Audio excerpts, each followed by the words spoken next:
What's up, guys? This is Coach Grant with First Down Training, and today we're going to talk about 5 drills that receivers can do to get in and out of breaks much faster, much more explosive. Let's get started. All right, guys, so all these drills we're going to talk about, all you need is a set of cones, okay? You could do this if you only have 2 cones. You could set up, hell, even like if you just have rocks or whatever you need, but 2 kind of objects that simulate cones, okay? That's all you need for these drills, so I don't want to hear the excuse that I don't have equipment, okay? So number 1, the main thing about when I come into the top of a route is my hips got to drop, especially when it's, like a dig, especially when it's a comeback, a 45-degree angle break, a 90-degree break. My hips got to be able to drop a whip route. So this is going to work that transition steps at the top of my route. So what it's going to be is we're going to be here.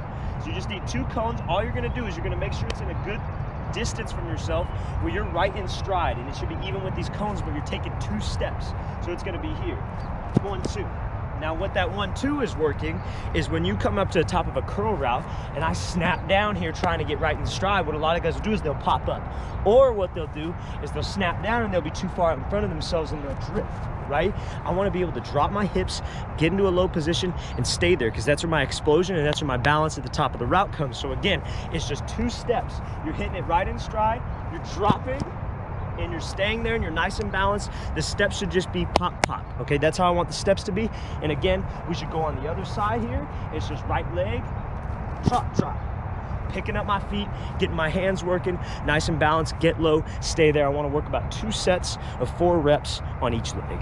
All right, guys, so this next drill is going to be working your hips being able to drop violently and aggressively, okay? So like we were talking about in the previous video, I want my hips to be able to drop, okay? So what we're going to do is it's a light jog and you're focused on sinking your hips rather than letting your knees come over your toes and you hunching forward, okay? This is to get you to actually drop your butt at the top of the route, okay? So we're going to be here. Just a light jog, come up, light jog, 1, 2. Now you see where I'm at, you see how my knees aren't here. That's what I see a lot of people do. They'll drop and they'll be on my toes and my knees will come over, or my knees will come over my toes. I don't want that. I want to be able to hit the ground here aggressively. I want to be able to go 1, 2, and I'm sitting my butt down. Now you see I'm not super low because that's not an explosive position. That'll pop my chest up, right? I want to stay in that explosive pad level position. So coming up this way, we're going to go left, right, and then coming back, we're going to go right, left. So we're going to look here, right, left. Main thing about this, guys, dropping your butt, your hips are trying to shoot down as aggressive. My hands are violent. I want to work about up and back 2 times, so it should be 1, 2, 3, 4. I want to work that about 5 sets, okay? Violent hips, dropping your butt. All right, guys, so you've probably all heard me talk about how on a comeback, how on a curl, you want to get out in 3 steps, right? Now, the first step is the easy step to work, that trigger step, that snap down step that we've been working. If you've been following my drills, you've probably seen the drills that I've worked for that snap down, okay? But those 2 extra steps are oftentimes the most important steps, because they're steps that are not coached. So when I snap down and I'm trying to get out, let's say I'm running a comeback, I don't want my second step to be here, right? Because then I'm going to go 3 and then I have to turn 4 or 5 and I'm going to take 5 steps. I want my second step to pivot.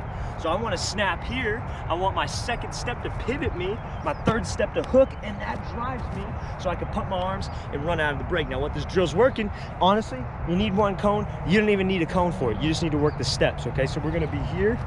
We're going to have my foot turned and we're going to do 1, 2, and I'm gonna hit the 3rd step and drive out and just pump my arms, run back. You could have a quarterback throw you the ball, however you do it. I just want you to run out of the break, pump your arms, and then you're gonna work about 4 sets of that each side. All right, guys, so this next drill is gonna help you get out of a speed cut much faster, okay? So you guys have probably heard me say, when I come off of a cut, I wanna push off that inside arch and drive off of this break, right? Because that's where all my explosion comes when I'm making this cut, when I'm making a cut, even when I'm just running after the catch, right? This is gonna help you get out of a speed cut, like we're running a slant, running a speed out, running a speed cut post, a bang 8, whatever it is, the speed cut, this is gonna help with that, okay? So you're gonna need 4 cones. We're literally just gonna jump side to side. I'm gonna show you how it's gonna look. So we're gonna start out as 1-legged exercise. It's also helping your balance at the top of the route. So it's gonna be here, jump, catch myself, jump, catch myself, jump, catch myself. And the whole time, the weight is on the inside portion of my foot, and I'm working my arms side to side while I'm jumping through this thing, okay? This is working your explosion. What this is working is I'm running a post, let's say, and I break, I don't want to be on the outside portion of my leg, and I don't want my shin to be straight up. I want to make this break, and I want to be able to push so I got some energy into the top of the route so I can pump my arms and accelerate out, okay? I want to work this, guys, because we got 4 cones. We're going to be working 2 on each leg per set. I want to work about 6 sets of this. All right, guys, so for this last drill, this is going to help you drop your hips violently and have body control at the top of the route, being able to be full speed and drop your hips at the drop of a dime, okay? So you're going to have 2 cones set up, right? Now, you could structure these cones to however your playbook has routes run, but right now we're going to go off of my 3rd outside step. We're going to stay with the theme of the day of running maybe a curl. This is a little bit shorter of a curl, right? But I'm going to snap down on my 3rd outside step, because when I go by steps, I'm not looking at the routes. I could actually keep my eyes straight forward when I'm counting steps rather than looking at the ground thinking, oh, okay, it might be at 12 yards, right? That's why I count steps, okay? So I'm going to go 3rd outside, and when I get to that 3rd outside, literally all we're doing is we're running and stopping. That's all we're doing, okay? It's not that complicated. I'm going to show you how it's going to look so you have a better idea of it, but I want to work about 4 sets breaking off my left, 4 sets breaking on my right. I'm literally running a full sprint, and I'm focused on not giving an indicator to the DB, not running up here, giving an indicator and then snap it down, okay? I have a problem when I run my routes. I tend to bring my chin up a little bit right before I make a break, right? This is something that I want to work on. This is a drill that if I was continuing to play, I would continue to rep this drill and rep this drill and rep this drill, to focus on me staying in a good pad level, then being able to drop right on a dime, okay? So I'm going to show you it's going to look full speed, again, 4 sets each side.